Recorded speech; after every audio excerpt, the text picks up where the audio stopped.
All right, thank you guys. So I'm Paula Turley, I'm your 22 president.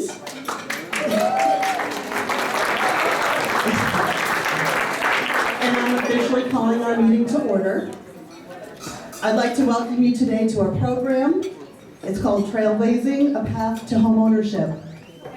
Before we get started, I'd like to say a heartfelt thank you for coming here today and recognizing that we must all share in the responsibility for making this world a better place for everyone, no matter what we look like or where we come from or who we are.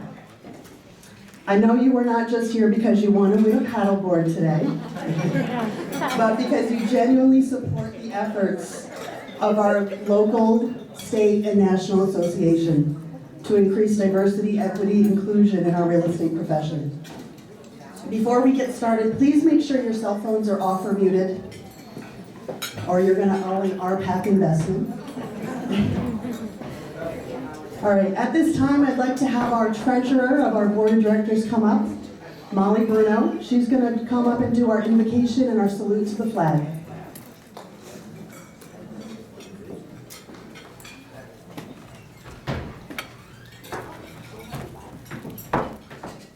Anyone have a flag that we can play? We'll do that later. So thank you, Madam President, for this opportunity to provide an inspiration to start this membership meeting. Thank you all for being here today.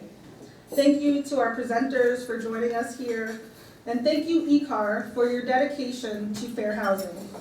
And thank you to the YPN for the opportunities to cultivate diverse leaders. We have come a long way as a community and a country, but there still is important work to be done.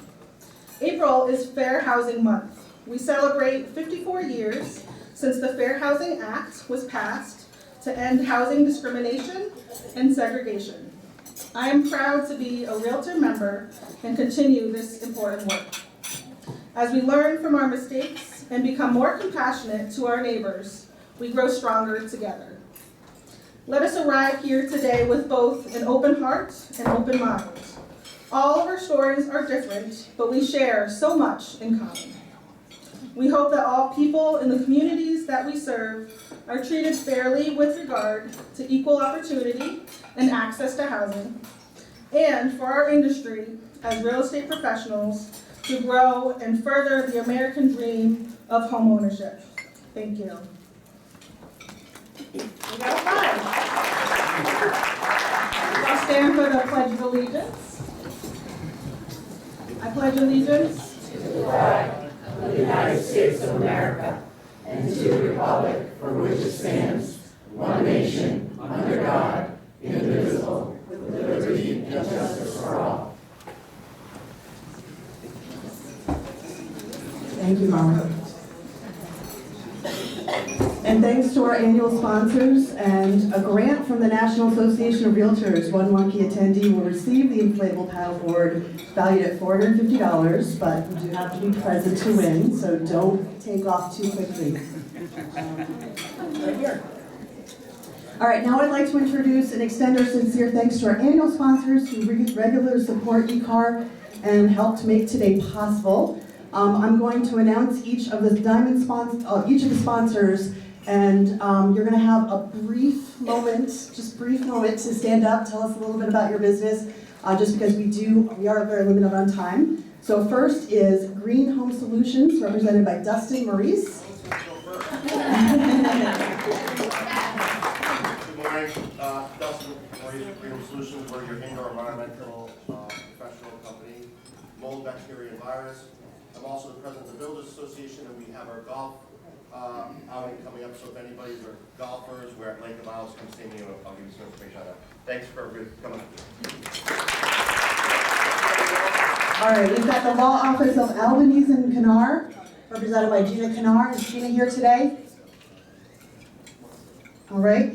Prime Lending, represented by David Johnston. I know he wasn't going to be able to make it. He wasn't feeling well. And then Sound Home Inspection, represented by Tom Morgan. Tom? April. Oh, April's here. April's here. Hi, April. Hi, Paula. Thank you. Oh, thank you. My name is April Hunt, And I want to wish everyone a happy holiday, happy Easter. I was actually born on Easter, April 6th, and my father wanted to call me Bunny. My last name is Hunt.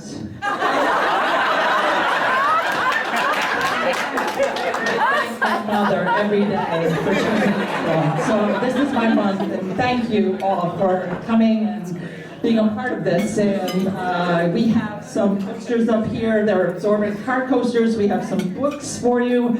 My Home explains to all of your clients about their new homes that they're purchasing. And also, we have a new radon specialist that's helping us to put the radons in place before the inspection so you can get those results quicker. We do septic inspections, we do water testing, we do home inspections, and Tom is sorry he couldn't be here, but he wishes you all a happy holiday as well. Thank you. And if you want to call me Bunny, you can. Thank you, April. All right, our platinum sponsors, we have Chelsea Groton Bank, represented by Matt Morrell. Is Matt here? No, okay. Gateway Mortgage Services, Victoria Setti. Hi guys. Oh, we are. Okay, yes, hi, there she is. Should I say something? You can. Yeah. I have my lovely counterparts, Mike Balestrini and Matt Barnes, here with us today. I am on the YPN committee, and we have always loved this meeting. I know that we have national sponsors and speakers here, as well as some people from GAR on the diversity committee. So each and every single day, we are happy to have inclusion in the real estate industry. So let's keep spearheading this movement, making sure people are knowledgeable and aware, and enjoy. Have a great day, everyone. All right, I'm going to circle back around. I didn't realize Rick Turner is actually here from Chelsea Groton. Does Rick want to stand up for a minute? Oh, and Beth. I will speak really quickly in the environment of, I don't need it, in the environment of rising interest rates, which we're all experiencing. We can help a lot of buyers with a 10-1 product. It's fixed for 10 years and then will become a 1-year adjustable on year 11. The rate is about 1% lower, so it really helps people get into a home that maybe couldn't, or the ratios didn't work. So keep that in mind, give us a call. Happy to help you out. Thank you. Thank you. All right, so Rick and Beth. Homestead Funding Corp, Keith Turner. Keith here? I didn't see Keith here. Hi, there he is. Oh, hi, there he is. Good morning, everyone. Keith Turner, Homestead Funding, your center for first-time home buyers. Just want to say it's nice to see everybody in person. I feel like I'm imagining everyone by their email signature.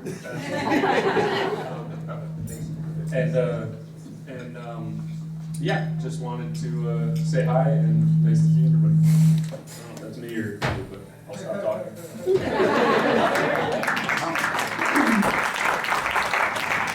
Thanks, Keith. Liberty Bank, Pam Davis Lukatesh. Probably just murdered her name. Okay, Peck and Teneski, John Peck. I know I saw John earlier. There he is. Hey guys, good to see you all. Just want to introduce Heidi Ferrier. She's a new attorney in our office. Well, new, sort of. Been here for a while, but you guys haven't met her.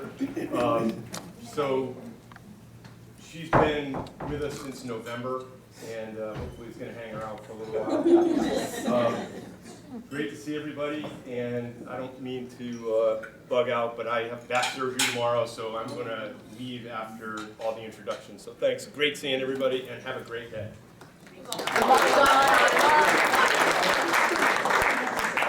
All right, Kevin Power with Sunrise Home Inspection. Is Kevin here? He's probably doing a home inspection. Okay, we have our gold sponsors, Tiger Home and Building Inspection, Sue Sashiani. Is Sue here? I didn't see Sue. Okay.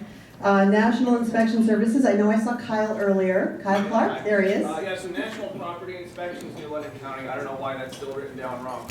I'm sorry. No, it's all good. It's no big deal. Yeah, I do residential and commercial inspections. I do radon testing as well as water testing. And basically at the end of the day, I try my best to read people accordingly, act accordingly, and read them quickly. So that just like every house that's different, every house is unique, every person is unique. We've got to make sure that the results we find from a home inspection are digestible for that person and that unique situation they have. Everybody's trying to either shelter their family or, get a fixer-upper, or they want something that's turnkey. It's not just about focusing on the problems, it's about focusing on the solutions as well. So what can we do to make this house the best for you? And what do we need to think about? Let's keep the right perspective, and let's make sure that we're, going to stay calm throughout the whole process. Next month, I'm going to be doing a $50 discount on radon testing. Watch out for the email. There's going to be a coupon in there that you can print out, present it at the inspection, and you can save your clients a little bit of money. Great to see everybody in person, too. This has been fun. Thank you, everybody. All right, and then last is our bronze sponsor with House Mortgage, Michael House. Is Michael in the house? No, but I am. I'm his assistant. My name's Kasha. Mike's been a loan officer about 20 years and took everything they saw could change in the mortgage industry and created his own. So we are mostly digital. We do a lot of pre-qualifications right up front. We have a portal that your client will log on to with all of the documents that they'll need. And then you guys get a portal that you can print your pre-approvals off as soon as that Mike sets the limits. You guys can just go on, print those right off. So it can be Saturday at 11 and everything has to be in an hour. You can just go on and do it. So thank you guys. Good to see you all.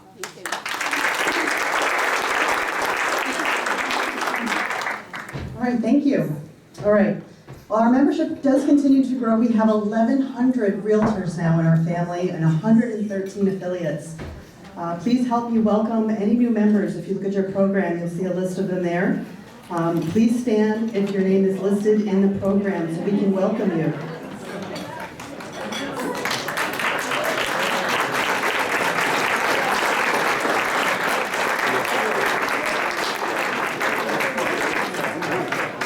All right, thank you. You can be seated. It's not yours. Untamed. It's by Glennon Doyle. Anybody familiar with her? Okay, so I thought it was a good book club opportunity at some point for us, but it just kind of struck me and I thought it was good for the meeting. We feel like we are always saying the wrong things and that people are always getting upset about that. But I do not think people become upset just because we say the wrong things. I think people are upset and are defensive, hurt, and frustrated because we have fallen into a trap of believing that becoming racially sober is about saying the right thing instead of becoming the right thing. That showing up is based on performing instead of transforming.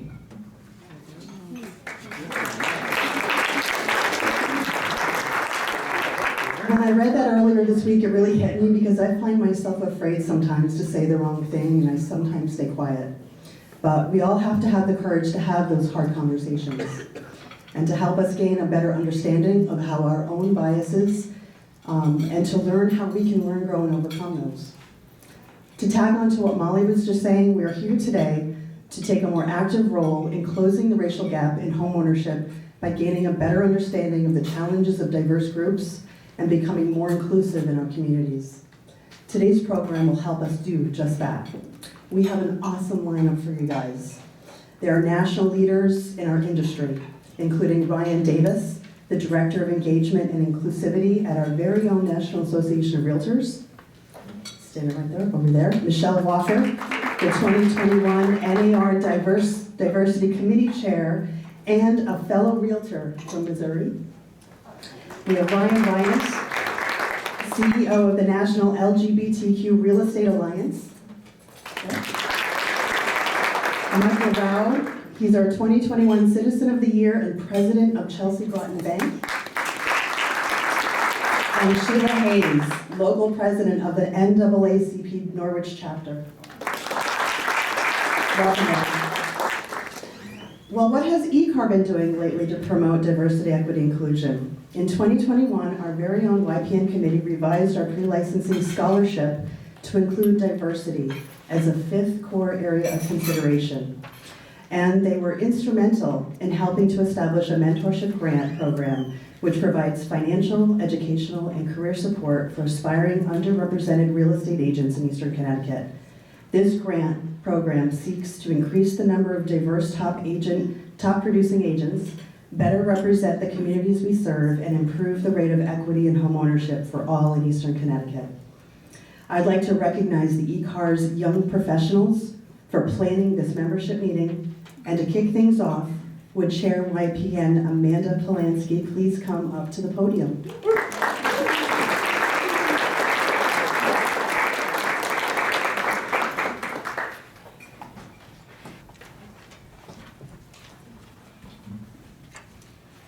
Thank you, Paula. Fair housing is more than a list of do's and don'ts, rights and penalties, and mandatory continuing education. As stewards of the right to own, use, and transfer private property, fair housing protects our livelihood and business as realtors and depends on a free, open market that embraces equal opportunity. Likewise, diversity, equity, and inclusion are more than just buzzwords. These concepts go beyond legal requirements to treat all clients equally in the Realtor Code of Ethics, zero tolerance for discrimination.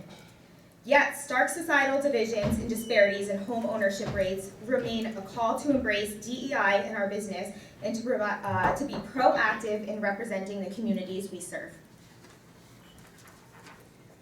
According to NAR's Association Demographics, 64% of ECAR's members are women, 47% between the age of 50 to 69, 97% are Caucasian, 1.5% are Hispanic, 0.9% African American, 0.7% Asian, and 0.2% are Native American.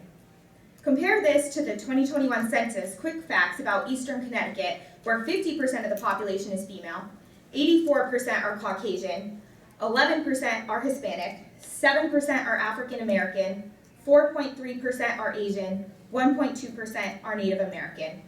And now I'm going to turn it over to YPN member Kat Davis to engage us in an interactive exercise to break the ice, get us moving, and prepare us for a thoughtful discussion. Kat, will you please join us up here?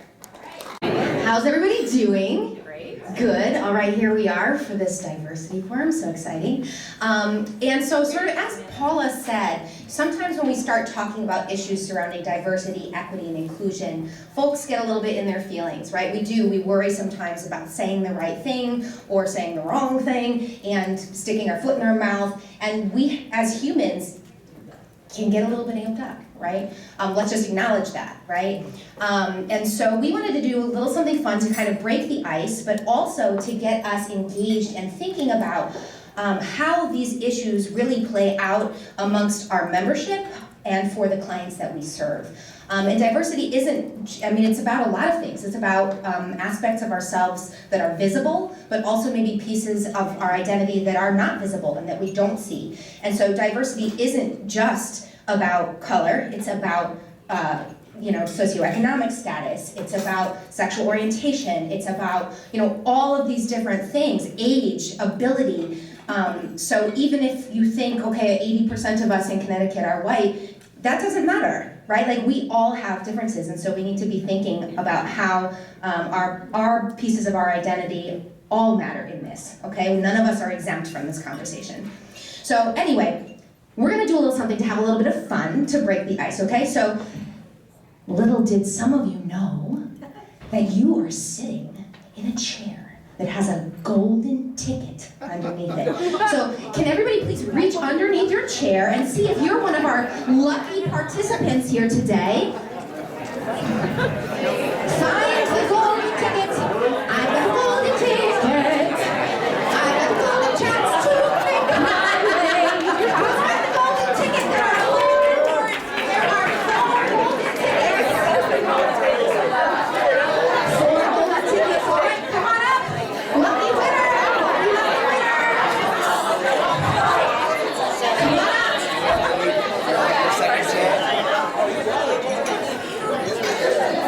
up!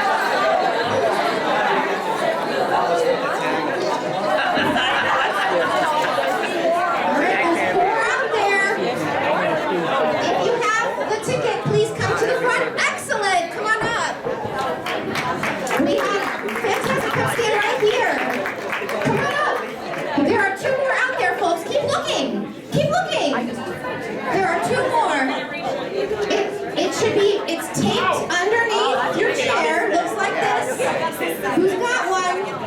We need all 4 of our winners.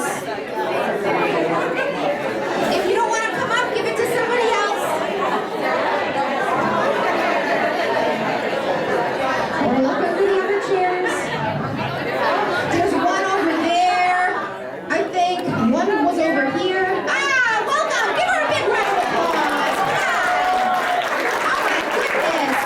Come on down. Come on down. She's got a golden ticket.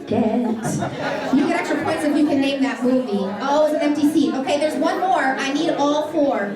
There's one more. I think there was one over here. Gentleman in the suit, you. I think that's the chair. The chair you're sitting in. Nobody's off the hook here. Come on down. Give her a round of applause. He's trying to get off the hook here. It's always the white guy. Come on.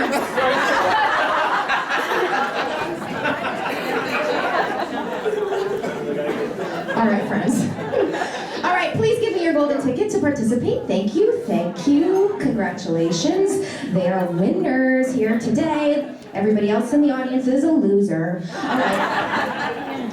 So I have inside this hat 4 pieces of paper, and I'm going to have each of you please take one. All right?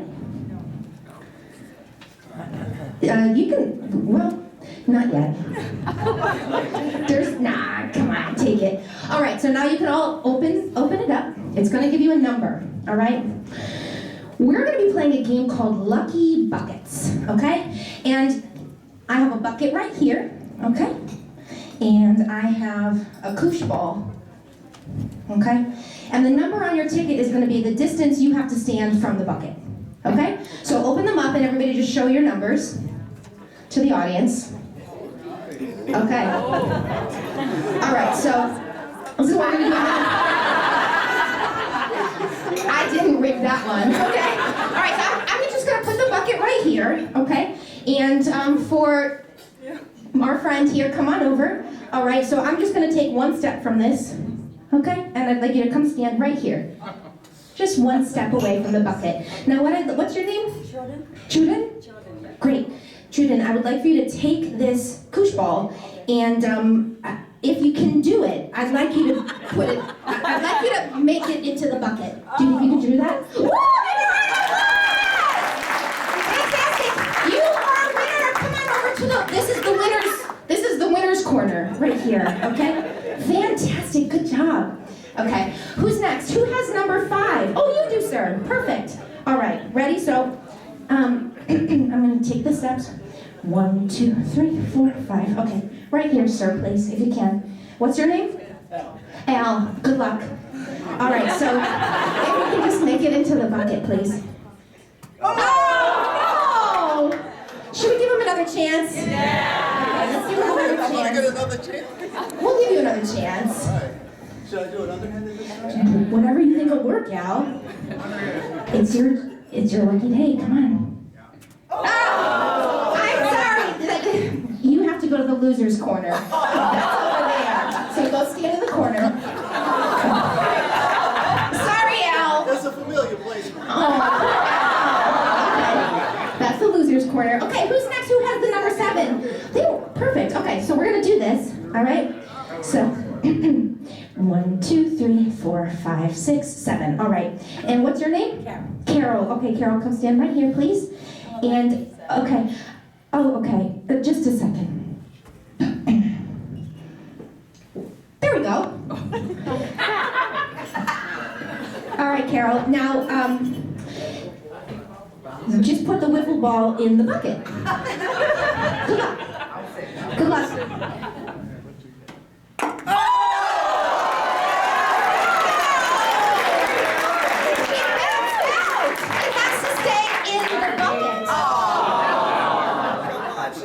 Do you guys think I'm making up the rules as I go along? Is it fair? Is it fair?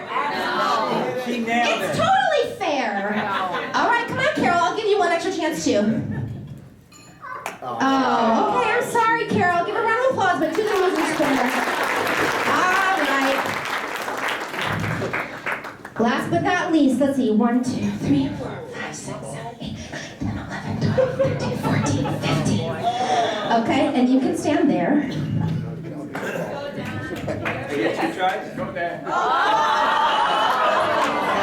What's your name?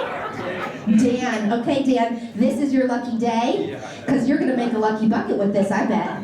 Let's see what happens. Everybody give him a good luck, Dan. Yep, from here. You got this. Come on, Dan, you got this. Oh, all right, let's give him one more chance. You know, I learned this morning how to fold the best 1 minute, 100-foot paper airplane, and this is it. It can make it. Yep. Good luck, Dan. Good luck, Dan. Oh, to the loser's corner you go. Okay. All right. Everybody actually come back up here. Give him a round of applause. All right, can I actually have all 4 of you just back up here real quick, because we're going to unpack this for a second. All right, so quick question for our winner, right? Oh, come stand over here. I'm going to come to you first. So how did it feel to win so easily? Lucky, maybe. It's just a lucky day. Okay, so it was your lucky day. And once you realized what was unfolding here, how did it feel that you had an advantage that others didn't? Right? Yeah, felt pretty good to have that advantage. Maybe, I don't know. Some people feel guilty for having advantages in life too, so. I don't know. You don't know? She doesn't want to say. Okay, thank you very much. Just come stand over here. Participant number 2. So how did this feel for you when you realized, hey, I'm not going to be as close as she is? It felt like I still should have made it though. You were supposed to. I'm not going to lie. I'm not going to lie. Yeah, you were supposed to make that, but that's okay. Yes, right, okay. All right, so how about as we got further and further, right? Did it feel like it was fair? No, okay. All right, how about folks in the audience? How did you feel that you didn't get a ticket? Some were like, oh God, don't drag me up there. And did others feel sad? Like, well, that's not fair. How come I don't get to play, right? So, you get what we're getting at here, right? There's a lot of inequity that comes up, and in different ways, and in ways that maybe people think everything is fair all the time. We have these rules, right, that are supposed to make everything fair, but it's not. It's not always fair. So that's it. There's some questions on the table, but I think in the spirit of keeping things moving, we'll probably move on. But I encourage everybody to think about this and think about how these things play out day to day, and what you might be doing, what you might be doing that may be helping or hindering this cause here, and what we're here to talk about. So, thank you very much. Big round of applause. And I forgot, you guys, you're all winners. You're all winners, and you're each walking away with a Commit to Excellence mug. Paula wants everybody to commit to excellence. All right, thank you, Susie. All right, and with that, I think we're going to be moving the conversation to our wonderful panel. So thank you. Thanks for playing. All right, that was pretty cool. All right, so thank you, Kat, Amanda, and the YPN committee for your contributions today. All right, settle down, people. As part of my President's Challenge, in addition to the C2X Challenge, which they just got some lovely little trinkets there, I'm asking that all committee chairs, I challenge all of you to do the Fair Haven Challenge. How many people know what the Fair Haven Challenge is? Yes, I love these hands. Fairhaven.realtor. Put it in your phone now, or I don't know, write it on your hand or on a napkin or something. Fairhaven.realtor. We've been updating our progress since January, and so far participation in our state association is low, and I can see why, because I didn't see as many hands as I thought I would see. With this being Fair Housing Month, I hope I can count on all of you to take the challenge by going to fairhaven.realtor. Write that down, fairhaven.realtor. It's free Well, you pay it in your dues, but it's free. It's educational, and it only takes a couple of hours, guys, so it's not like, taking a lot of your time. By doing so, you show your commitment to fair housing and help me meet my goal of having every Realtor member of our association complete the Fair Haven Challenge by the end of the year. Imagine what insights our membership would have if everyone did their part. I hope I can count on all of you to do yours. And now it is with great pleasure to turn things over to Ryan Davis, who will moderate this panel of our DEI experts. Thank you, Ryan.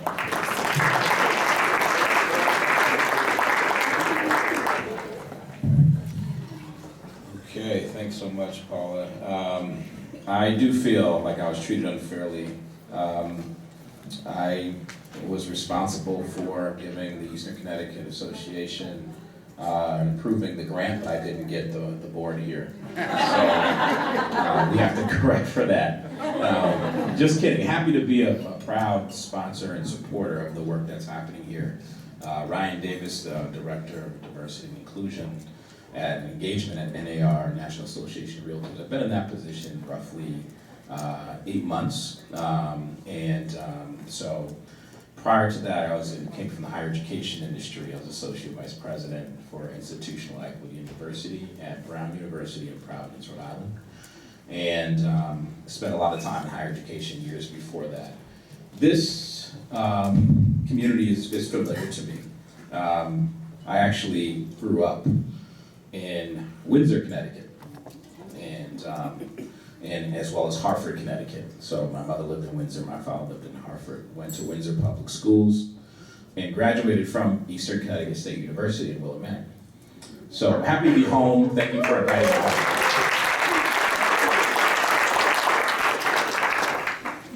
And there are several reasons why this panel is really important to me, and thank you for leading us through that exercise.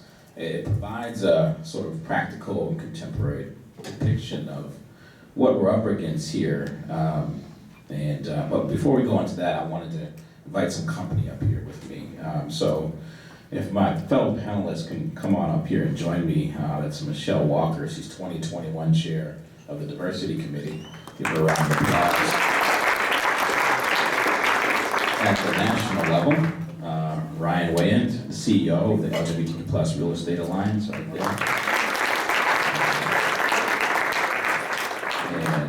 And Sheila, I didn't get your last name, Sheila. Hayes, Sheila Hayes with NAACP local chapter. And Michael, what's your last name? Rauh. CEO. Like wow. Wow. CEO of a local lending company. And what's the name of the company? The Chelsea Groton Bank. Chelsea Groton Bank. All right.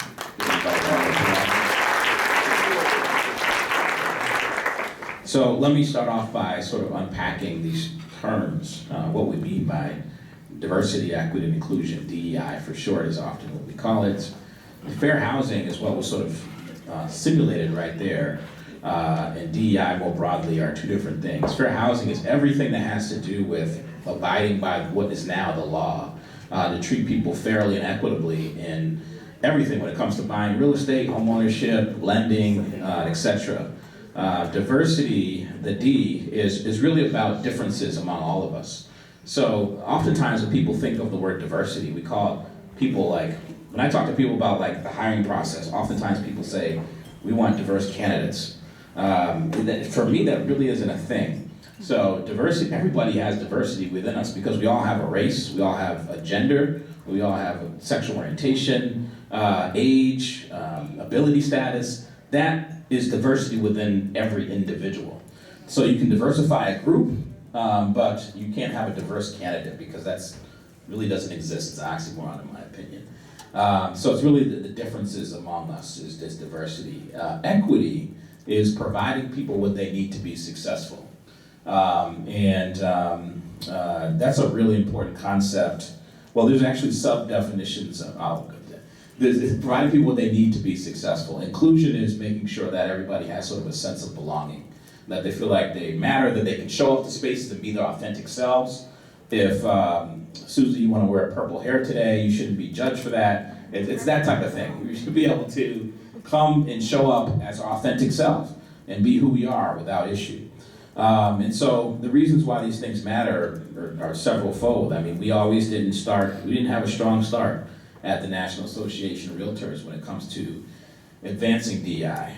We always didn't make the best decisions as a national association. In fact, it is true that the National Association was against the Fair Housing Act at first. We fought against it as an association. It is also true that the National Association did not allow black folks to become realtors. So we have a dark past as a realtor organization, realtors playing a primary part in that, and in the disparate outcomes that we see and are trying to correct for today. There's a whole history around what some might know if you read books or participate in seminars around redlining, where you draw a line and you only have certain people access certain areas. Realtors really engage and still do today. There are legal cases going on right now for realtors steering communities in different parts of town. They're not supposed to do that. They're supposed to guide by the client's interest. There are issues in lending with Wells Fargo, other banks really having issues with their employees. There's sometimes bad apples who discriminate against in the lending practices. There's a whole report on that. So this stuff happens today, folks. I mean, I think the biggest consequence is when we have sort of a racially blind approach where we say, I don't see it, so it doesn't exist. That's sort of the most dangerous piece here. So this panel is about bringing awareness around how contemporary even forms of bias and stereotypes tend to play out and manifest, given all the racism and racial covenants that we had. There are HOA documents that didn't allow people to buy and own in certain communities. So there are several early issues around lobbying for racial segregation, around urban renewal projects that sort of focused on city development and left some communities stranded. There are projects focused on the way in Connecticut in particular, the way the way to get sort of tax incentives for building affordable housing has been concentrated in the cities, Hartford, Bridgeport, where we see a highly segregated Connecticut. So in many ways, these were strategic efforts that happened over time. We have present segregation, deep segregation in Connecticut. We have a significant gap in wealth and home ownership, persistent bias, and industry-wide diversity challenges. As a result, the home ownership rate is probably roughly double, almost among when you compare different groups. Black home ownership is the worst, around 30-something%, less than 40%, whereas white home ownership, for example, is in the 60s. So this is a longitudinal process, but we have some people to help us out here, to help us make sense of all this and what's going on to address these things at national and perhaps local levels. I'd like to ask the panel a series of questions to help us unpack these things. And given that we're in Fair Housing Month, we started out talking about the legacy impacts of racial discrimination and other forms of discrimination that exist present day across a range of identities. I'd like to ask, how does discrimination, how has it or how does it impact the process for home ownership today? So that's a question to sort of all panelists. All right. Somebody's gotta take it. And if you want to sort of elaborate more on your role, you can, when you get the mic, you can do that as well. I'm Michelle Walker. I am a real estate broker in St. Louis, Missouri, and I call myself a perpetual volunteer. So I have been serving at the national level for about 10 years and chaired the diversity committee last year. And the question was, how does discrimination impact home ownership today? Well, when you look at the historical discrimination and the laws that were put into place to prevent people from being able to live wherever they want. I would say that that is still very, very relevant today. If you look at our neighborhoods today, they've not changed. The demographic makeup is about the same as it was prior to the Fair Housing Act being passed. Black home ownership is actually lower than it was when the fair housing laws passed more than 50 years ago. And so the question is, why is that?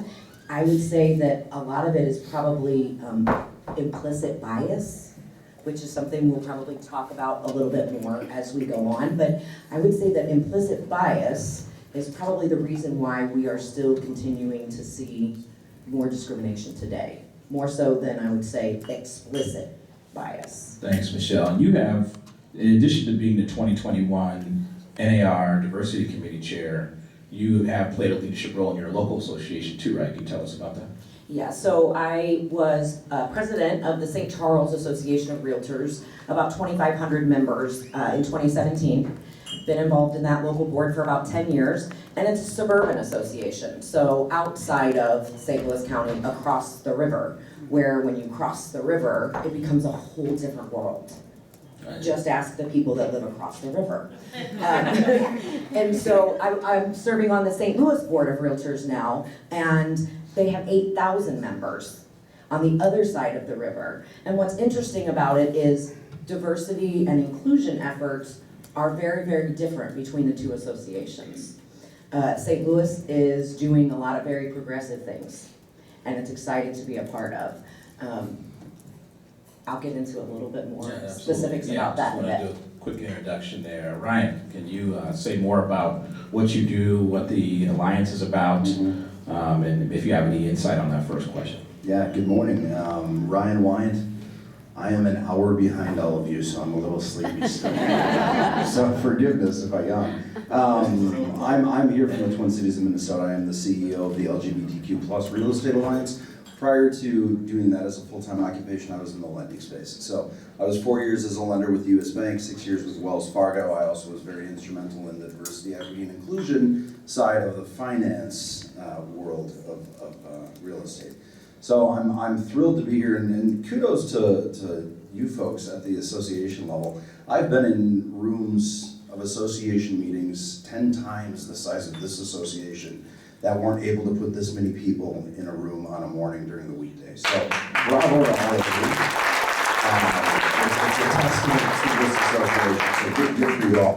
I'll stay to my lane here because I know that there are a lot of folks that can speak to other demographics. The LGBTQ+ community in this country in 2022 is facing a crisis, and I say that because in 29 states today, it is still legal to discriminate in housing, financing, renting, and the seeking of shelter.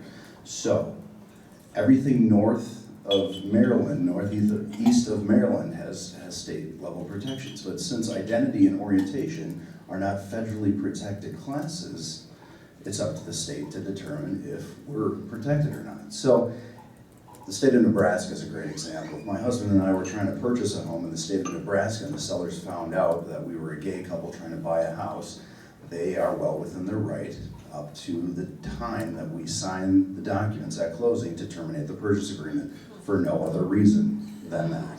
I can be charged up to 5% higher in interest rates in these states where protections don't exist for no other reason than that. I can be denied rent.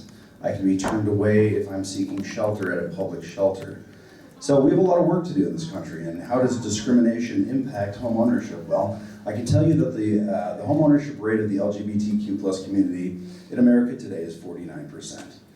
The average homeownership rate is 65%. The non-Hispanic white homeownership rate in this country is 74%. So we did a study with our organization. We polled realtors and members of the profession last April and published this almost immediately. And we drew a correlation directly from the impact of discrimination through middle school and high school to the end result in your 40s and 50s of home ownership. And we drew a direct correlation along with the Williams Institute, UCLA's Williams Institute, and found statistical significance that folks who are bullied in high school and middle school have a lower homeownership rate in their 40s and 50s. And it's a domino effect that's very logical if you think about it. Because if you're so preoccupied with the harassment you're facing, you're not going to achieve the way that you should in school, which is going to prevent you from your placement testing to determine what you're doing after school, which is going to have an impact on how you are able to produce income, which is going to have an impact on your financial qualifications to get a mortgage, which puts you into a home. So what bullying and harassment does to our community is create a perpetual cycle of rental, which is unfortunate because the American LGBTQ economy has 1.6 trillion with a T dollars of purchase potential. That's larger than the combined economies of Canada, South Korea, and Australia. So we can have debates over moral and ethical differences with the LGBTQ population, but to not work with our community is poor business, is the reality of it. Because there's nothing but potential and growth opportunity within our community. So that's kind of a long-winded answer, but I'm a firm believer that facts and figures are powerful, and I wanted to share some of that.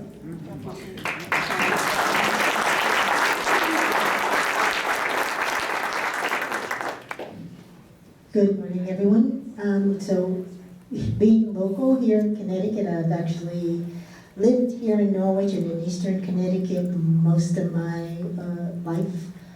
My family's originally from Pennsylvania, and I've been involved prior to, well, this is my second time being back in the role of president of the Norwich NAACP.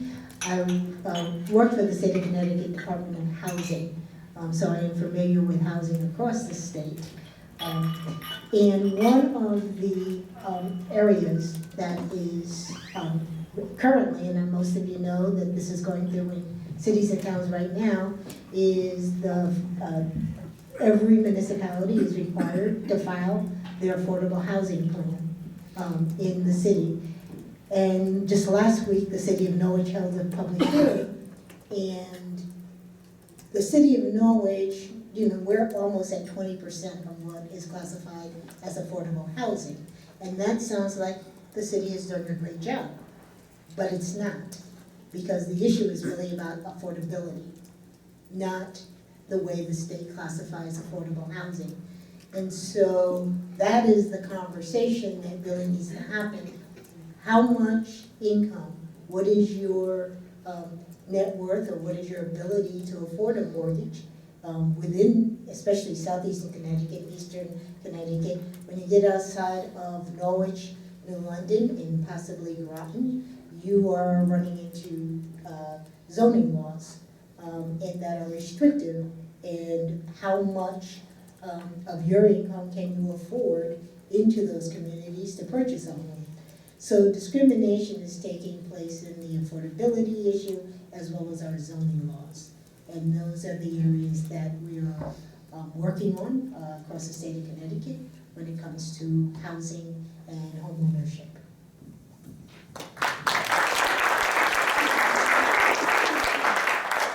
Sheila's always a tough act to follow. So first of all, I just want to say that bunny hunt name story is the funniest thing I've ever heard. I congratulate you. And I'm kind of on your dad's side on this thing. So.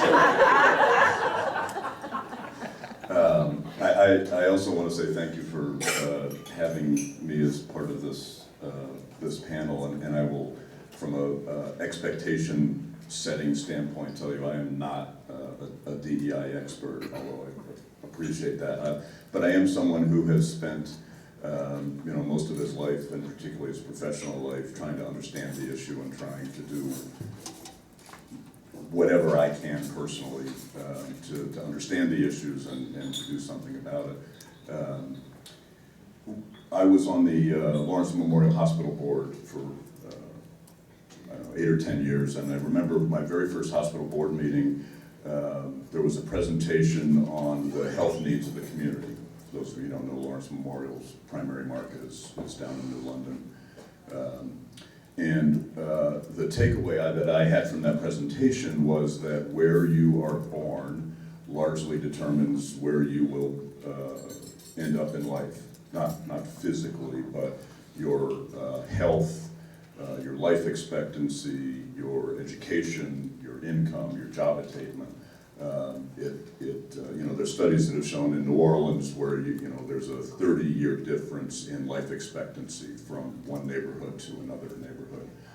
In Los Angeles, the correlation between income and childhood obesity is direct and irrefutable. And we're doing some work in New London. I just pulled up some numbers that I would share with you. If you're in the census tract of New London, born and live in the census tract in New London, 6909, which is kind of the southern end of Ocean Avenue, Montauk Avenue neighborhood, the median household income is $81,000, and the number of children who live below the poverty line is 6%. Just a little bit north of that, really, and in some cases a matter of blocks, in the Freedom Trail neighborhood, the average income is $39,000, and the number of children who live below the poverty line is 70%. The homeownership in 6909 is 75%, in 6908 it's 25%. So when you ask the question, how have all of these issues affected homeownership? In my mind, it's not just homeownership; it's your life, right? It's as big as homeownership is. It's a much, much, much bigger issue than just homeownership. And something that Brian said at the beginning really resonates with me is just because you don't see it doesn't mean that it doesn't exist.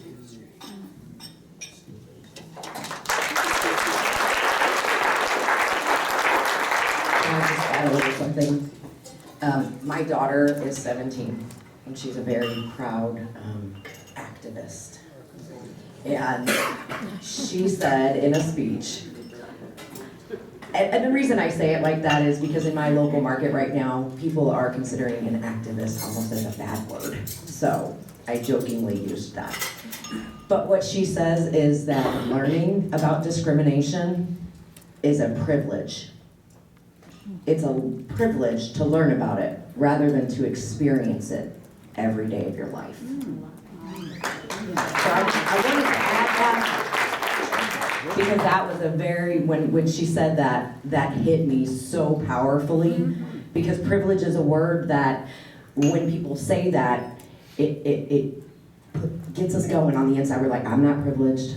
I've had a lot of difficulties in my life. I have dealt with a lot of things. But you know what? My race never was one of them. So, just wanted to share that. Thank you, Michelle.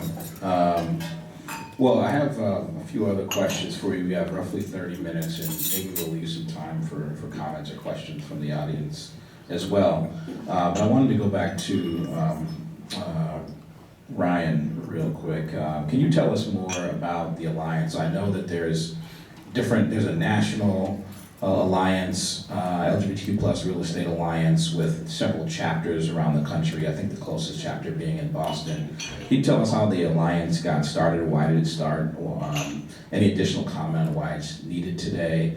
And if folks are interested in being a part of it, nationally or locally, how do they go about that? Yeah, that's a big question.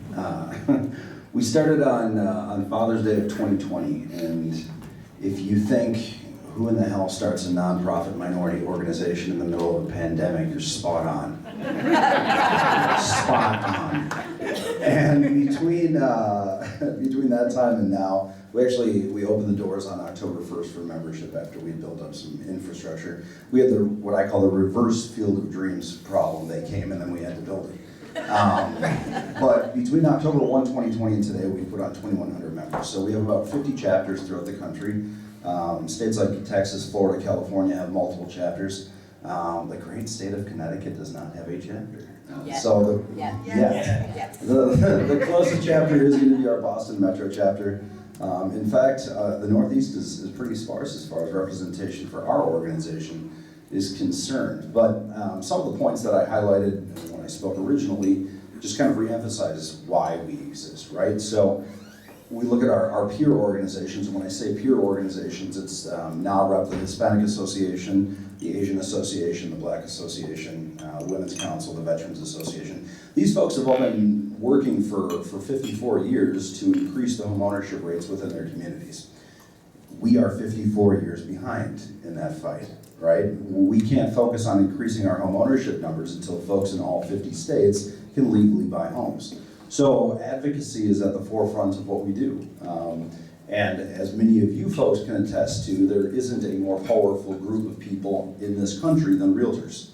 1.6 million strong, and you combine that with the ancillary, what we call ancillary professions, title, I suppose in the state it would be attorneys, lending, and then all of the folks underneath that, from staging to inspection to appraisal.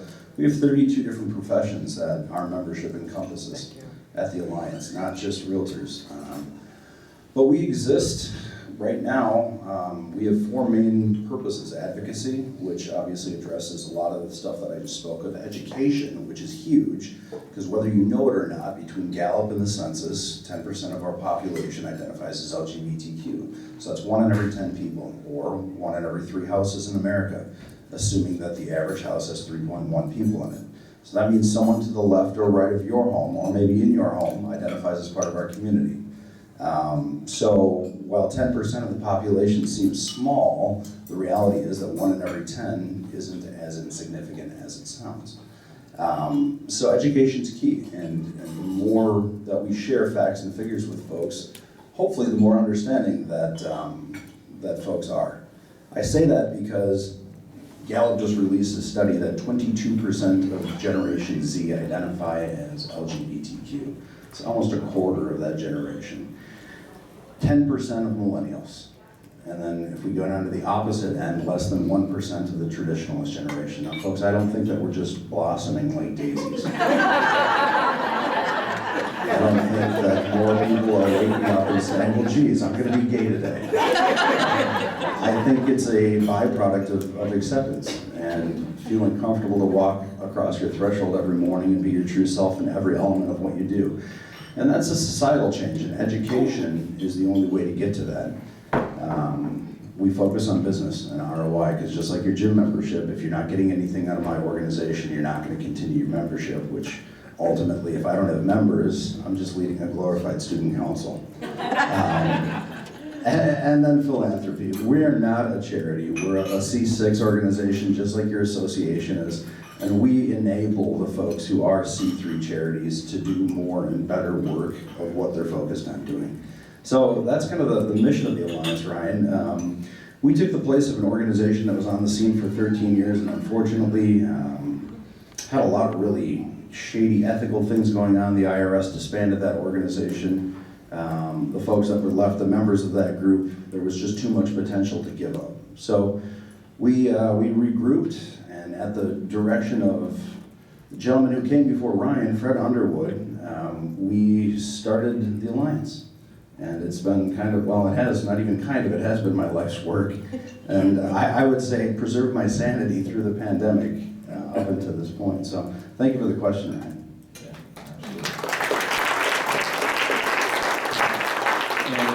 Sounds like we might have some interest here to establish a chapter in Connecticut as well. So that would be awesome. You know, I highly encourage, of course, full and robust engagement in your local association, state association.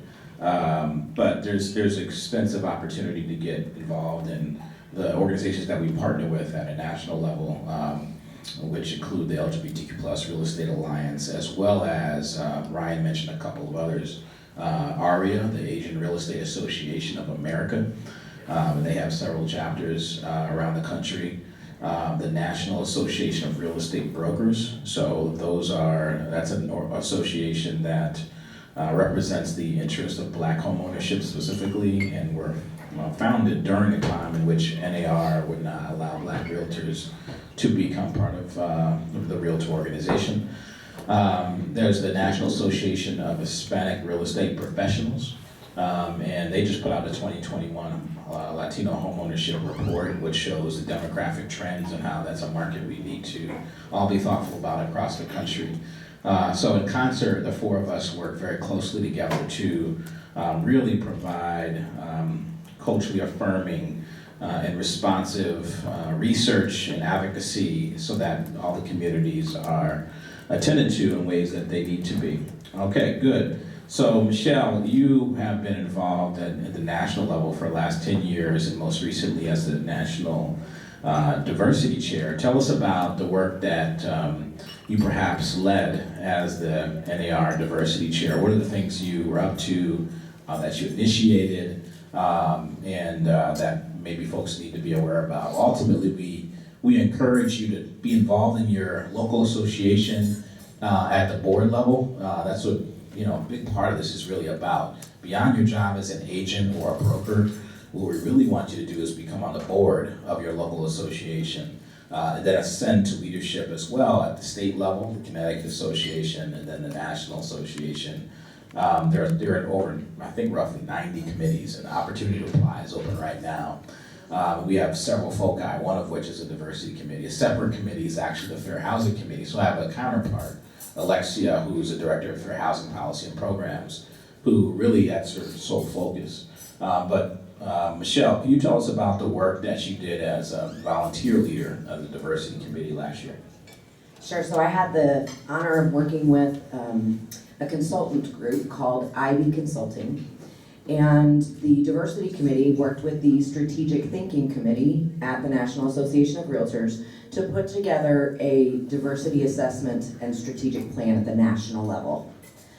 What we have right now is a report, and then the work is just now starting to really dive into the report and decide how, of these recommendations, which ones make sense to put into place.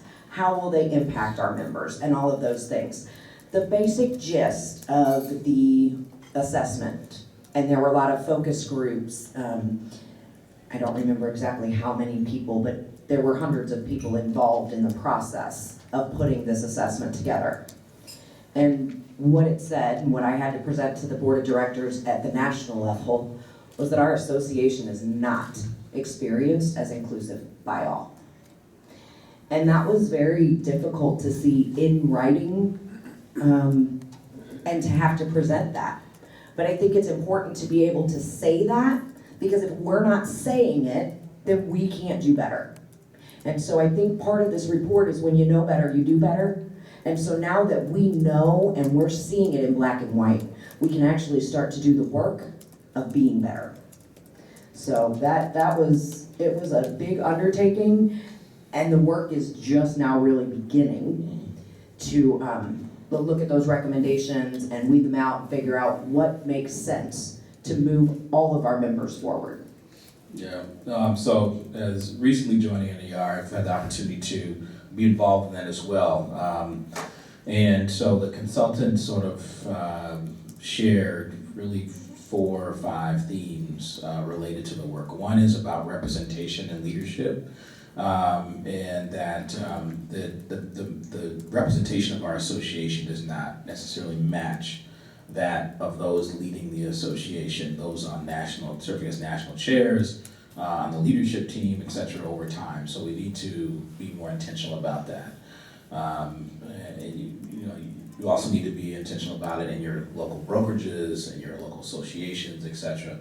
The second was around culture, and that feeling that this is an exclusive sort of network in some places, some associations. It's a national sample of people being interviewed, but this happens anywhere, then it's a problem everywhere, and we need to be thoughtful about it. Again, I'll remind you, just because you don't see it, or that you are personally, or feel that you're personally inviting, inclusive, and reach out to different kinds of people and different kinds of interests, doesn't mean it doesn't exist.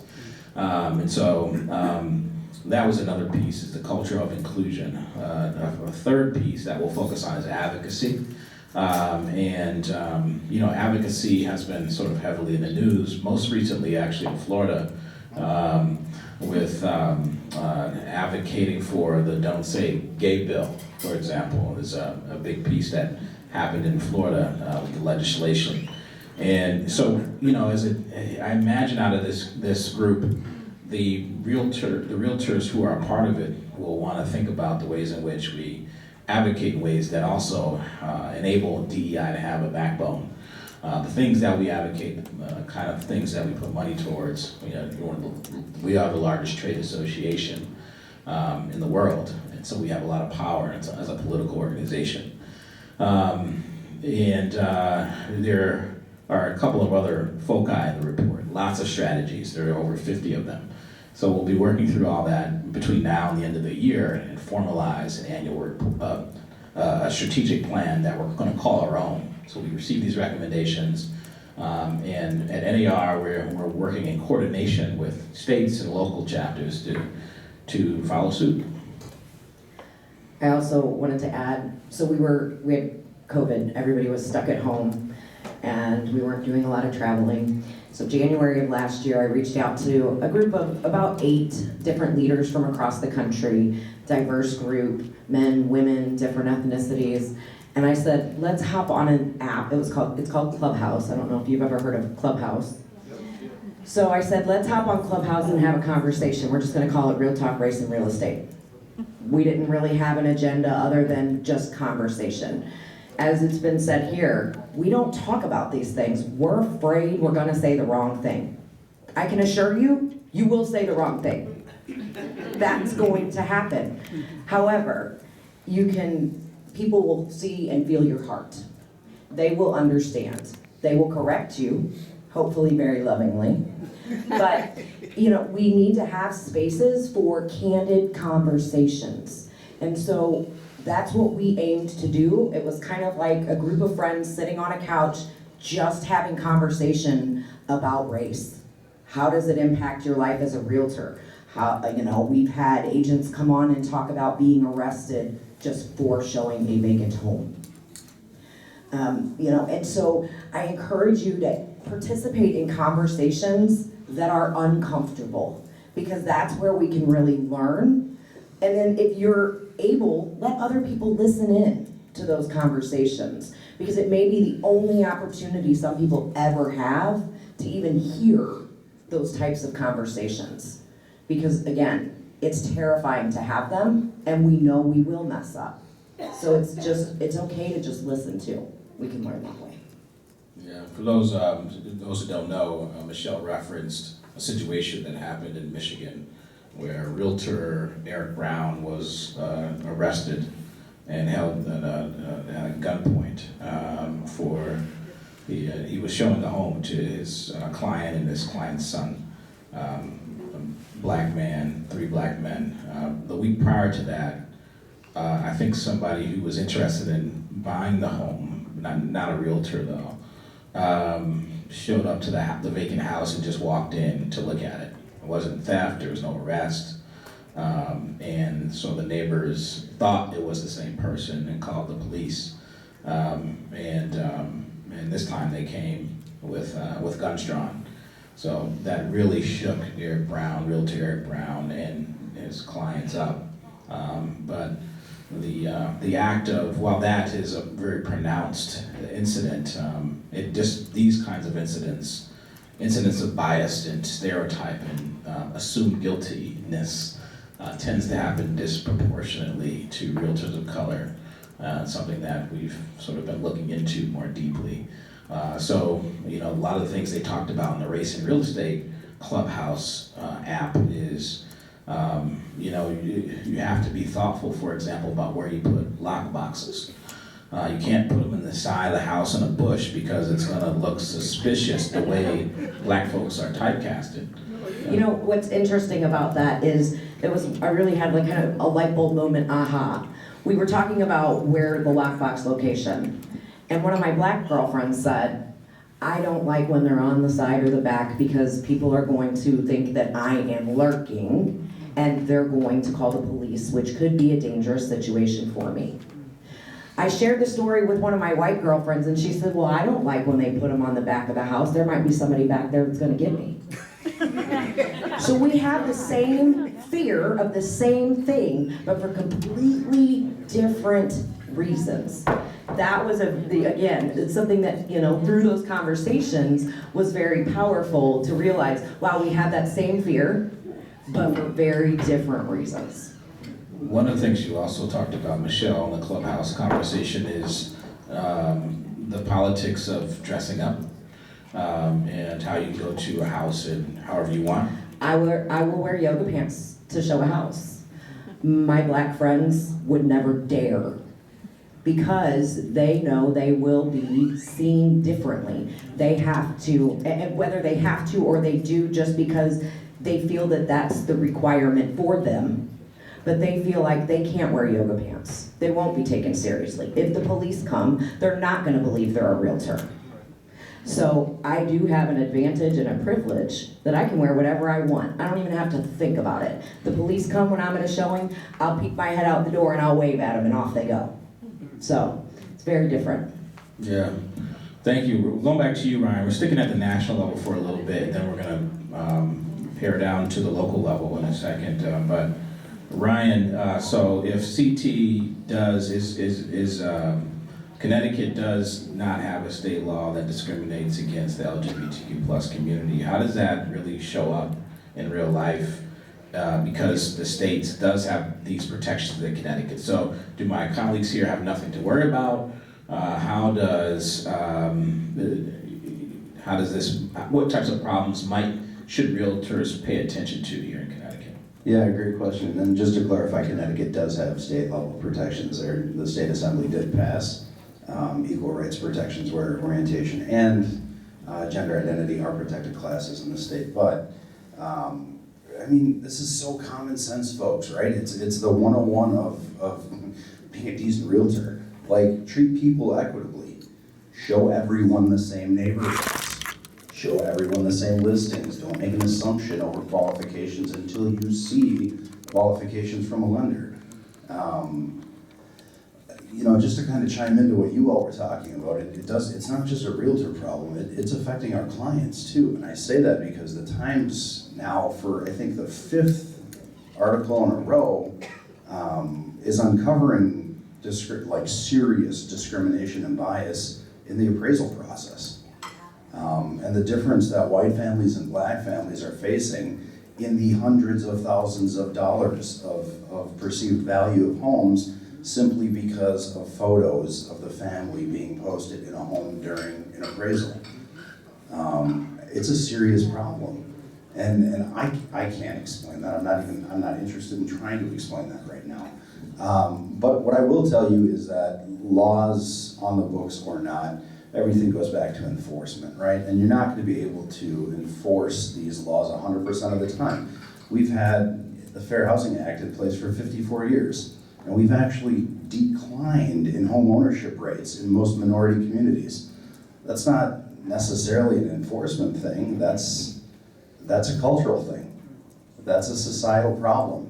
So I'm a firm believer, and maybe it's my Midwest upbringing, that if we just treat everyone equitably, if we treat everyone the way that we want our kids to be treated when they're on their home ownership path, that we're gonna put more people in homes. And I'm such a firm believer that home ownership in this country is the American dream.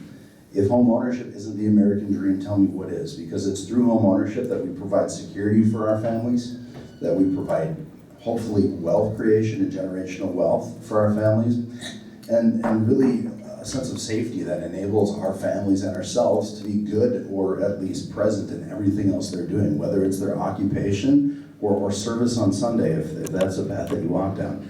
So homeownership is so pivotally important, and as ambassadors to our community, you all are tasked with, I believe, one of the biggest responsibilities that anyone in any profession can purvey for a community. It's your job to make sure that you're bringing people into our communities and welcoming them, and making sure that they are not just purchasing a home, but they're actively part of the community in that area where they are purchasing a home. So I would encourage you all just to reflect on just the basic things that you do.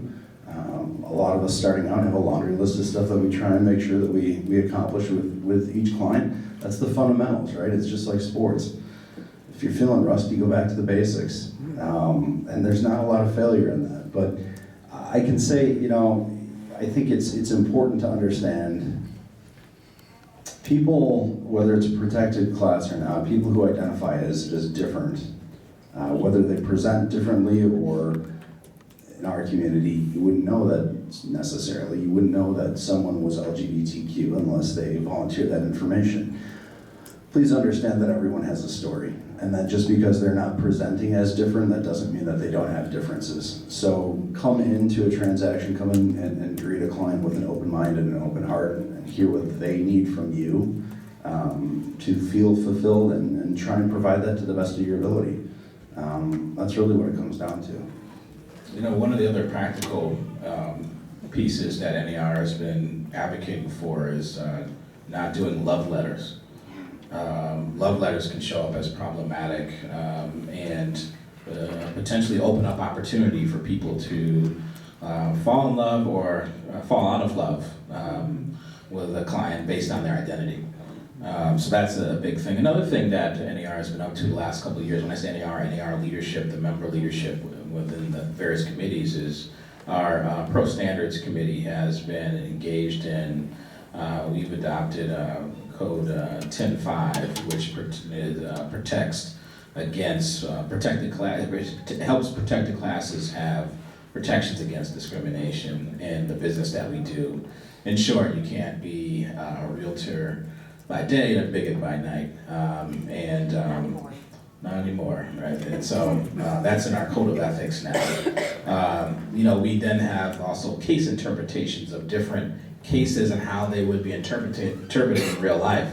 One of those was, you know, what is the realtor's role when the client, you're showing a home, you're listing a home for a client, and that client has a Confederate flag on their wall.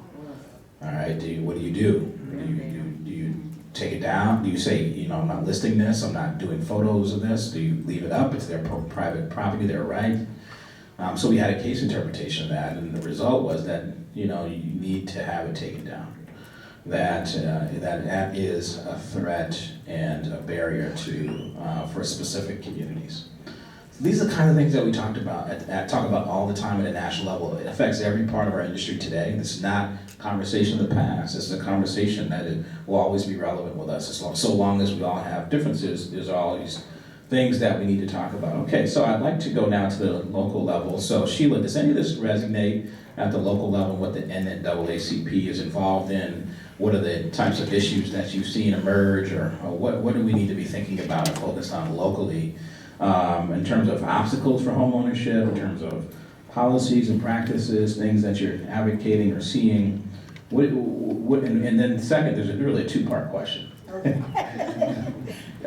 What are your recommendations for realtors and what they need to do to contribute to closing any homeownership gaps and then their business practices as real estate agents primarily? Let me see if I can address the first part of it. So part of it, in listening to what's happening at the national level and bringing it down, and I don't know why there's a lot of feedback, bringing it down to the local level. I'm sorry. I was just saying, just take somebody else's microphone, maybe that might help. Is that part of when you look at, and I'm going to focus more on southeastern Connecticut because I'm more familiar with that, is that when we're looking at where people are looking, I'll say not just people of color, southeastern Connecticut up until probably now the last couple of years, excluding COVID, the hourly rate that laborers were able to, people working class, people were in the service industries, which we know were on the lower end. Many of the families, having a two-car family was out of the question. Many of the workers, at least one member of the family, had to take public transportation. So so they were looking for homes that are close to public transportation or areas where they can walk to their employment. While the other member, spouse, whatever, significant other, was also working in many instances 2 and sometimes 3 jobs. Because again, being able to afford just living in some of our communities is if you were only making between $8 and $10 an hour, and yet it was costing you to live in a community $20 an hour, that you had to really earn $20 an hour. It was the affordability and then those additional costs that you couldn't bear. So we saw that a lot, and we continue to see that a lot in our minority and underserved and underrepresented populations, throughout southeastern Connecticut. So I know, and this brings up a story that I had, and I'm not advocating tolls for taxes for tolls or any of that, but that was the topic that was going on, and there was a public hearing held here in Eastern Connecticut, and I wanted to know from our state reps, what are you going to do in Eastern Connecticut to provide good, affordable, fast public transportation? I said, I don't want tolls, I don't want to see any more expenses, but we cannot get young individuals, young college kids, high school kids, I cannot get them from Norwich, Connecticut, down to Groton to a training session, and it was for the offshore wind, 12 weeks. I said, because the buses stop running at 5 o'clock. So they get down there at 3 o'clock, how do I get them home at 9 o'clock at night? And this is all up and down Eastern Connecticut, and that's a real issue. So when you talk about where families, where individuals, and we have a lot of, my nephews and nieces, my own kids, they have delayed getting married. And yet that doesn't mean that they're not looking to buy homes. And how do you address their needs when they need to have access to affordable transportation? So it's not just the home and the area that you're looking at, it's what are the other amenities that the communities need to offer. I'll go back, and I just want to also talk about this whole conversation about race, and I see my good friend Bill here. Before the pandemic, before the Black Lives Matter, before the murders, Norwich had already started having a real conversation about race in this community. And I'll tell you, it's surprising as a person of color. I grew up, race was talked about in our home since I was little. When my kids were little, we talked about race. I did not know that in the majority race in this area, that race was not talked about, that you really feel uncomfortable talking about it, and I feel very comfortable talking about it. I ask you to look at me, I ask you to look at the students, look at the families. Every family is different, everybody is different. I happen to like celebrating our differences. And don't say to me anymore, we're colorblind. Sheila, we don't see color. We don't see diversity. We don't see that you're different. Those are offensive. So it's not the conversation. It's when you say to me that you can't see how I look and that I look different and celebrate that with me. Ryan, that you can't look and say we can celebrate that.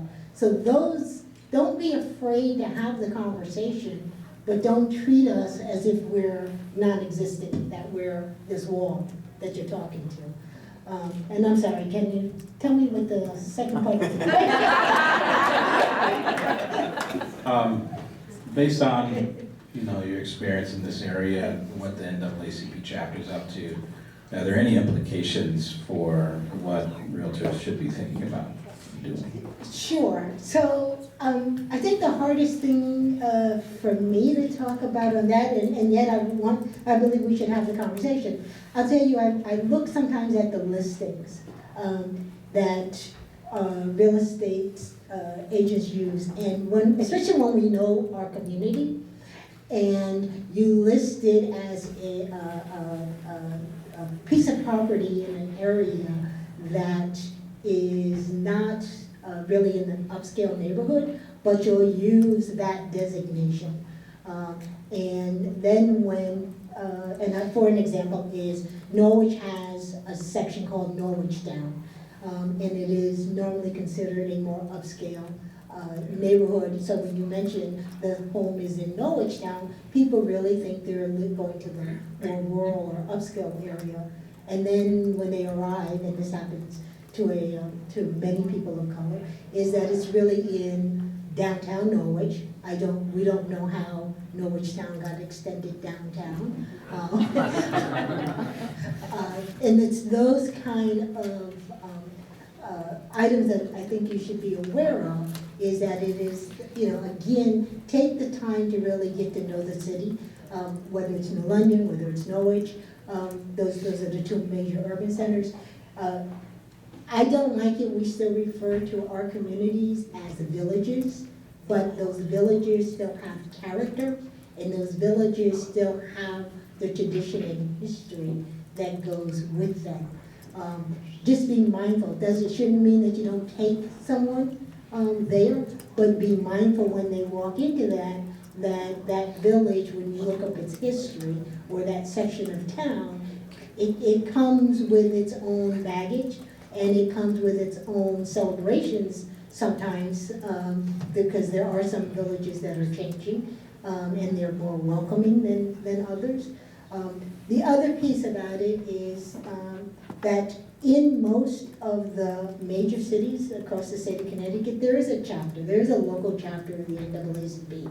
Reach out to us. I get frustrated, I was telling this to Michael, I get frustrated when you come into the city of Norwich and you come up and you raise your hand and you say, well, I held a workshop and we invited people to our workshop, but only one person showed up. And what the person didn't know is I was sitting in the room next to where this gathering was, and they never walked in and said, could you help us maybe recruit people? Could you help reach out to some of your members or some of the people that you know in the community? But what I found more offensive, and I'll say this to the realtors, is then don't go into my community and say, well, we came to Norwich and we really tried to promote home ownership and really tried to work with you, but only one of you showed up. And I want to say, because you didn't go and either solicit assistance from people that know the community, whether it's the Black community, the Asian community, the Hispanic community, we have a large Peruvian community, or you went to the wrong place. You held it in a place that people can't get to. So just that's really, I want to work with the realtors. I want to see home ownership. That's important. But at the same time, it has to be a partnership. There has to be some collaboration. And so, for all of you in whatever community you live in, reach out to your local NAACP. We're always willing to partner and collaborate. Sheila, you have membership applications, right? Yeah, I do. Yes. They're online. You can go to the National NAACP. There's an application process that you can fill out. You can look. If you put in Connecticut, it will list the section. Put in your zip code. It will bring up all the chapters. Wait, and do you have to be Black, Sheila? No.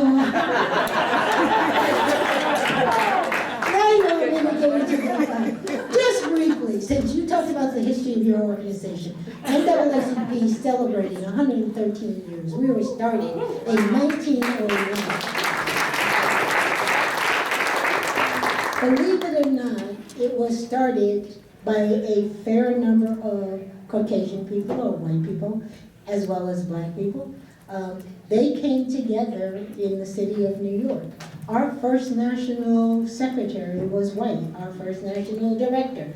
So when you look up our history, National Association for the Advancement of Colored People, if all people are colored people and you identify that way, then you belong in the NAACP.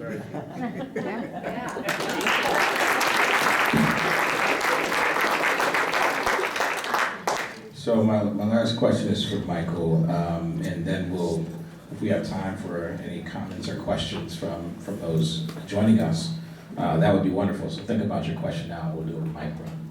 But Michael, can you tell us about the work that you've been involved in with advancing and improving DEI in your scope of work and your many roles it has? Boy, we're just about out of time. So I guess Sheila's been such a great friend and mentor for me over the years. I have been, it's important for our company to reflect the community that we serve. And I've been on a mission to make sure that at every level of the company that we do that. And we had several years, some of you may know Larry Rivard, who was the CFO and COO at Mystic Aquarium. African-American guy who came and spoke to us 6 or 7 years ago about diversity. And he did this amazing exercise with us where he gave each of us a little plastic cup and a bag full of different colored beads. And he asked a series of questions. What color is your boss? And you took out the colored bead and put it in your cup. What color is the last person who came to your house for dinner? What color is your spiritual advisor? So this whole series of questions, and every time you thought of the answer, you took out the color bead and put it in the cup. And so, of course, at the end of the 7 or 8 questions, you know, my cup is full of white beads. And I'm the person that, at the other end of Sheila's story, who was raised in a world, and my grandfather was a civil rights attorney. I grew up in the suburbs of Washington, D.C. in a very, very diverse community. But we were taught not to see color. That was how I was raised. I'm not supposed to see Sheila as a black person. I'm supposed to see her as a person. And so that experience for me of seeing all those white beads in my cup made me realize that if I'm really going to do the hard work of making sure that my organization reflects the community, I need to get outside of my little circle of old white guy friends and meet more people and understand more people who are not like me. And Sheila was one of the people who I reached out to. Ulysses Hammond, I mean, a number of people, and it was very, and I love Sheila to death, it was very uncomfortable for me to start that conversation. Hey, you're a black person, help me meet other black people. That was just not, right? No, I mean, I'm serious, and it seems funny now, you know, but it wasn't. It was a scary thing for me to have that conversation. And God bless Sheila, she laughed. Like, you know, like, talk about making you feel bad. Like, she burst out laughing. Right? But it, you know, she and others enabled me to have that conversation, and it's completely changed the way I think about myself, the way I think about my role, the work that I do. And so when you say, what are we doing in terms of DEI, I mean, I can go on. We're doing work with the Freedom Trail in neighborhood in New London to try to make systemic change so that the babies that are born there today have the same chance as the babies that are born on Ocean Avenue. Some of you may be familiar with the work that we've done here in Norwich with Global Cities and trying to create a more diverse entrepreneurial business environment in downtown Norwich in particular. In our own company, we've got, I think, 5 different committees now working on different aspects of our business, some in terms of developing products that are aimed at more diverse communities, some that are engaged in partying for you know, Haitian Independence Day. Who doesn't love food and music and dancing, right? So I'm all about celebrating whatever the hell we can celebrate. Even if it involves a little bit of drinking. So, you know, I think a big part of my journey has been understanding that it's okay to be different. In fact, it's fabulous to be different and to have conversations and to learn about things and just to celebrate and enjoy our differences rather than having our differences create fear.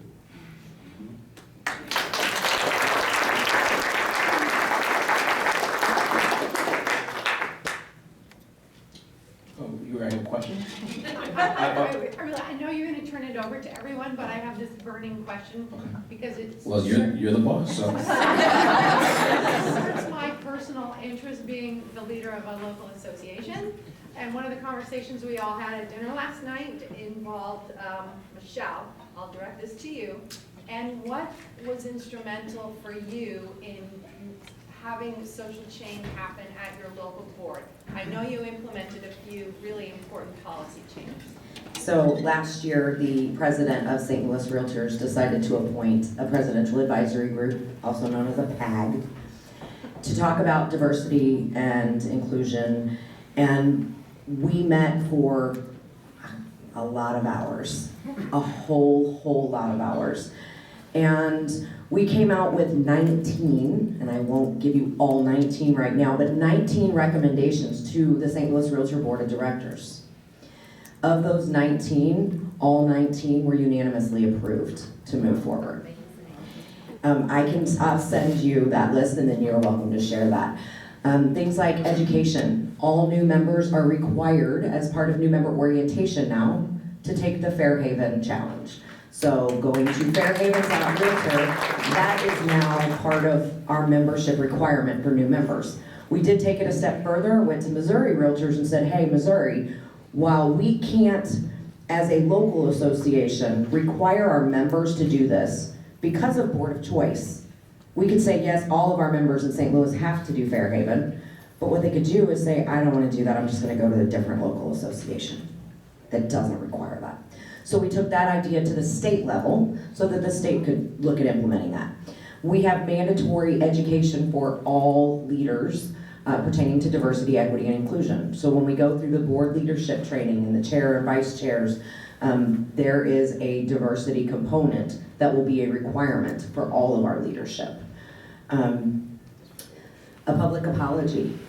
I know that that's been done at the national level, but St. Louis Realtors has their own history and their own story of discrimination in the past.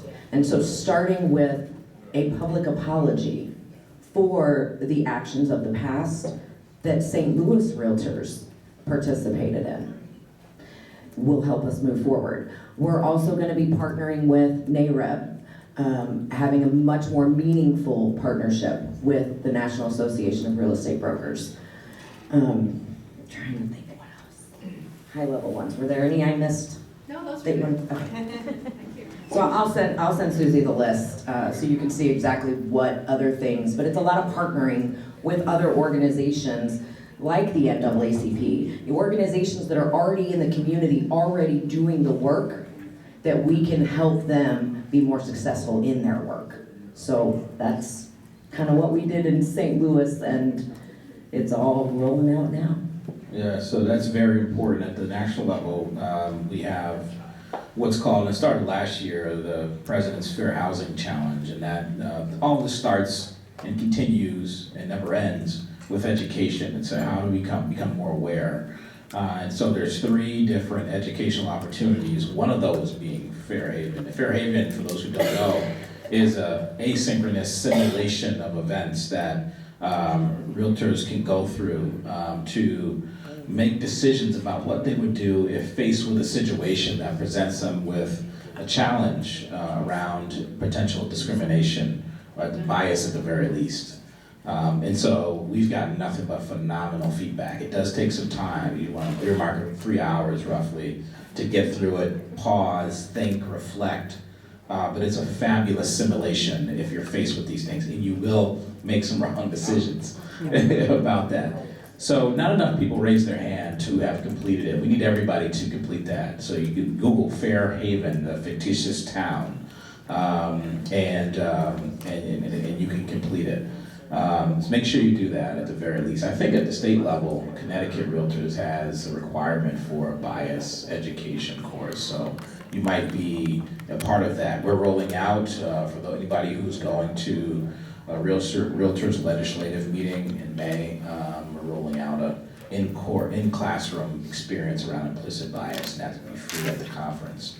And then we have Also, At Home with Diversity is offered locally at associations. And then lastly, there's a new DEI LEAD lead course, which basically covers foundational concepts and terms that was put together by NAR staff and Realtor leaders.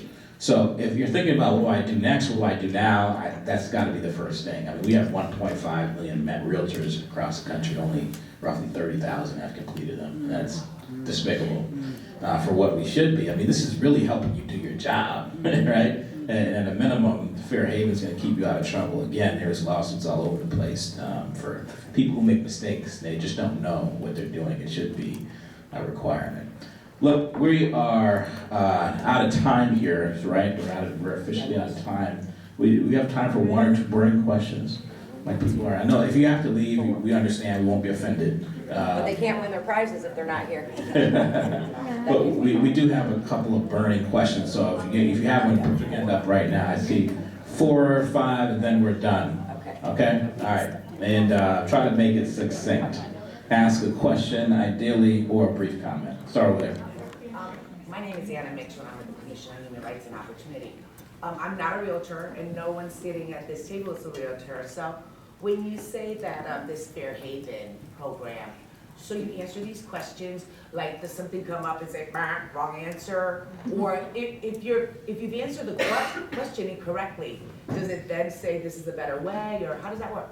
That's exactly how it works. So it's a gamification of fair housing. So it presents you a situation, gives you clients, you go through the situation with the clients, and if you don't make the right decision, it'll tell you, well, maybe you want to do it this way. And so it was really a fantastic way to go through and see where are your blind spots. I didn't pass. You know, you're going to go through these things and answer those questions in different ways, and it will just take you down a different path so that you can learn more through the experience. So it is a ton of fun to do, and you don't have to do it all at once. You can start, go through a scenario, and then go back later and do another one. Thanks for that question. All right, we'll go around here. Okay, just want to tell a quick story in reference to what Sheila and Mike said about not seeing color. Back in 2000, when I was a young realtor, I took my Certified International Property designation, and Jeannie Fellows was in the room. The instructor was Dr. Nathan Booth, who was an African-American instructor, who was probably the most brilliant man I've ever met, actually. And he said, you know, people think the United States is a melting pot. He goes, I don't want to be in a melting pot, and I'm paraphrasing here. He goes, I don't want to lose my identity. I like who I am. And he looked around the room and he said, you want to lose your identity? He said, no. He said, I think we're more like a fruit salad. We each keep our own identity, but when we're mixed up together, we sure do taste a lot better. Amen to that. I also heard a carrot's a carrot, a potato's a potato, and a piece of meat's a piece of meat. But when you put that little sauce and gravy on it, it all tastes so good together. All right, there's another question over here. Is it right there? Yes, it's for the gentleman over here. When you were quoting your statistics, you know, nationally, I personally have 5 gay and lesbian members of the family, and the youngest is 50. 4 of them are in Connecticut. 1 passed away but was in Arkansas. All but 1, the youngest was 50, all but 1 owned their own home. The one that didn't was well qualified for it. She just never wanted to buy. So statistically, how do you look into how it compares with the 21 states that have you know, laws protecting versus the 29? And are they similar? It's a great question. I hate this microphone. It's a great question, and let me tell you the answer, which is so frustrating. Because orientation and identity are not federally recognized protected classes, there are no metrics to measure data. So the data that we have is privately funded and typically implemented. So we partner as an organization with the Williams Institute out of UCLA. which looks a lot at gender studies and orientation. However, there is a mechanism, including the United States Census, that actually gauges any of that. So NAR, for their part, has limited data on this, and I think that we're going to start seeing some more orientation and identity questions show up on different polling metrics. But they're not measured because they're not protected classes. So when you're filling out your mortgage application and your HMDA section of your 1003, you're identifying gender as male, female, or prefer not to disclose. Well, what you might not know in the room as a realtor is that if your client doesn't want to answer those, it now falls onto your loan officer to make a visual observation. And that visual observation is based on how their client presents. So there's an inherent flaw in the data that is being collected today. Until orientation and identity are recognized federally, that information is not going to be collected. So that was a long way of saying I have absolutely no idea. That's very informational. All right, let's go here and then conclude there. Yeah, I have a comment and a question. So the comment is kudos to Paula and her team for taking on this topic. I mean, it's absolutely crucial and necessary to be had. Let's give a round of applause.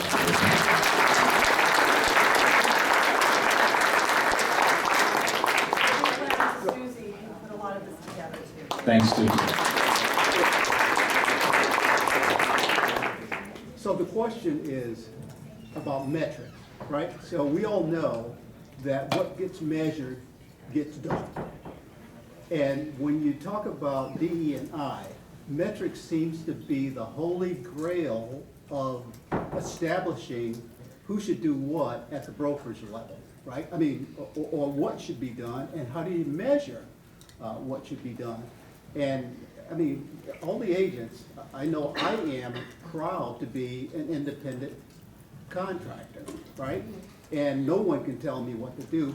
And I have to say that, and I have to assume that the rest of the world is like me. I don't leave my house every day thinking that I'm going to go and discriminate against somebody today, right? So the question gets back to, in order to make progress, first of all, we got to measure something so we know where we are. And secondly, once we decide what to measure and we know what it is, how do we then engage the agents now to comply? So I know that's that is exactly with the diversity assessment and strategic plan that we are working on at the national level. Measurement and having all of the DEI things be measured the same as we measure everything else in our industry. We measure, what percentage of people have their C2EX, how many people have finished this. And so measuring where we are and what's the growth, because there's not only a homeownership gap, but there are fewer minority agents than there are minority population. So we have a lot of growth work to do there because representation is so important. If black children don't see black realtors, they may not realize that that is something that they too could do. So mentorship programs, NAR is putting in a mentorship program. So gauging how we are growing in numbers as far as diversity is definitely something that is being done currently. But I would also add to that there's a notable difference between measuring the metrics and checking a box and measuring the metrics and getting a tangible socioeconomic and emotional change out of a group of people, right? So if you're going to measure a result, you're going to have to look at a period of time and see if a desired outcome has been achieved or not if a bunch of realtors have taken training. Now that's the first step on the path, but I think we can all talk about a time where we've checked a box and not had a desired outcome in the long run. So DEI cannot just be seen as something that we need to implement because someone's telling us to. It's a lifestyle change. It is. It's a culture change within the organization. And think about the outcomes that involve currency, the things that really matter, and where is representation in that formula. Think about the representation of agents within the brokerage, those serving as on the leadership team, those what are you transactioning to do, the diverse of clients that you serve. Don't just accept the racial breakdowns that come to you. Be strategic and thoughtful about diversifying the folks who you ultimately serve. I know you're in commercial real estate, and that is a place where very stark discrimination exists. Absolutely. Where people of color in particular are boxed out of getting into that part of the industry. And so we really have to be more thoughtful and aggressive when it comes down to the funnel of breaking down to the process to get to a deal. And there's tons of biases baked in there. Thanks. Last question. Yeah, actually, it's an end note, so I'm really happy I get to end on this because I was fortunate enough to grow up in the great city of New London that Michael has talked about so much. And I was faced with being involved in diversity from a young age. My father was a probation officer, and I would play on the softball field at center field, and catcher and the center fielder would yell, "Oh, Mr. Sadie, I recognize you. You're my brother's probation officer." I was mortified because I had to be there, and these were my friends. But I was from the side of New London that had the higher median income, and each and every year I had to find 5 players to join the softball league. And now our local board, YPN, each and every day is so committed to being involved in our young youth in the surrounding areas. We host job fairs or mock job fairs, and the students that come up to us from, I'm going to call out these towns, Waterford and East Lyme, their questions are to us, what college courses should I take to become a realtor? And the students from New London and Norwich or the tech schools, their questions are, what do we have to do to buy a home? So we sat on Monday in front of 85 students at NFA, the YPN chair that presented this function today, and the 5 students in the front were all black. And the energy was amazing in that room. So if anyone in this room wants to join YPN, know that it is happening on such a small level within our community, and please take part and ask questions and get out there in front of our youth and do whatever you can to show them that they are deserving and willing of a career or the homeownership path. Bravo.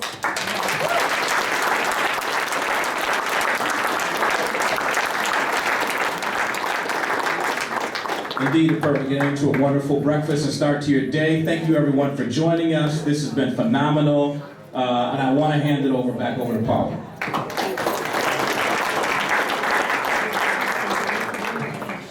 Fruit salad, everybody. Wow. Wow. Heartbreaking, inspired. Thank you guys all. This has been great. Let's give another big round of applause for our guest speakers.